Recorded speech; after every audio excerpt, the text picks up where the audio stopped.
आज म सँगसँगै हजुरहरूलाई पनि एक चिया नाटक हेर्न लैजानेछु। यो एक उपन्यास हो जुन कक्षा 12 को नेपाली पुस्तकमा आधारित छ। हामी कलेजबाट बिहानै गएको थियौं जसमा चाहिँ हाम्रो चाहिँ 8 बजेदेखिको सो थियो। त्यही भएर हामी चाहिँ 8 देखि 11 बजेसम्मको सो हेर्न पुग्यौं। अब छोटो यो उपन्यासको बारेमा भन्छु है त। यो कथा साधारण किसान परिवारबाट सुरु हुन्छ तर यस परिवारभित्र लुकेका पीडा भने असाधारण छ। कथाका मुख्य पात्र अष्टनारायण जसले आफ्नो जीवनभर मेहनत गरेर आफ्नो परिवार चलाउन खोजे तर गरिबी, ऋण र सङ्घर्षले उसको जीवनलाई कहिले सहज हुन दिएन। अष्टनारायणको घरमा पत्नी लतामाया, उनका 3 छोरा शिवनारायण, पुननारायण र हर्षनारायण अनि छोरी नानी थकु थिइन्। घरको आर्थिक अवस्था पनि एकदमै कमजोर थियो। अष्टनारायणले घर परिवार पाल्नको लागि अर्काको खेतमा काम गर्ने गर्थे। यति धेरै सङ्घर्षहरूको बीचमा परिवारमा एकपछि अर्को घटनाहरू आइरहन्छ जहाँ अष्टनारायणले आफ्नो ज्यान गुमाउनु। केही दिनपछि नानी थकु र डाक्टर गोदत्त प्रसाद बीच एउटा राम्रो सम्बन्ध बन्न पुग्छ। अर्को कुरा भने जुरमान सुब्बाले नानी थकुसँग विवाह गर्न चाहेको कुरा, नानी थकु र राम खेलावन बीचमा रहेको विवाहको कुरा, यी सबै घटनाहरूले परिवारलाई थप उल्झनमा पार्छ। यी सबै घटनाहरू कथा मात्रै नभइकन यो समाजमा भएको एक यथार्थ कुरा पनि हो। गरिबीले चेपेको जीवन, प्रेम र जिम्मेवार बीचको दूरी अनि गरिबले गरिबकै कारण भोग्नु पर्ने अन्याय। कथालाई एक च्यान किन भनिएको छ भने सबै सङ्घर्षको अन्तिममा एउटा मौनता र पीडा बाँकी रहन्छ। जिन्दगी भरका मानिसका सपनाहरू कहिलेकाहीँ दुःखकै कारण उनीहरूको सपनाहरू माटोमा पुरिन्छ र यो च्यान एउटा परिवारको मात्र होइन, सम्पूर्ण समाजले नदेखेको वास्तविकताको एक प्रतीक हो।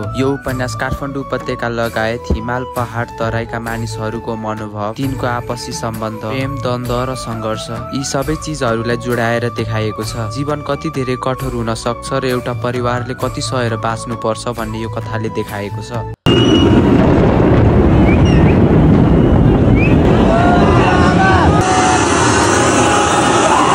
एक शान्त गाउँको बिहान जस्तो देखिने यो कथा अन्त्यमा एक गहिरो प्रश्न सोधेर जान्छ। कसरी यति धेरै सङ्घर्षहरू बीच मानिसहरू यसरी बाँचेर बसिरहन्छ? अनि उत्तर भने सायद त्यही च्यानभित्रै लुकेको हुन्छ।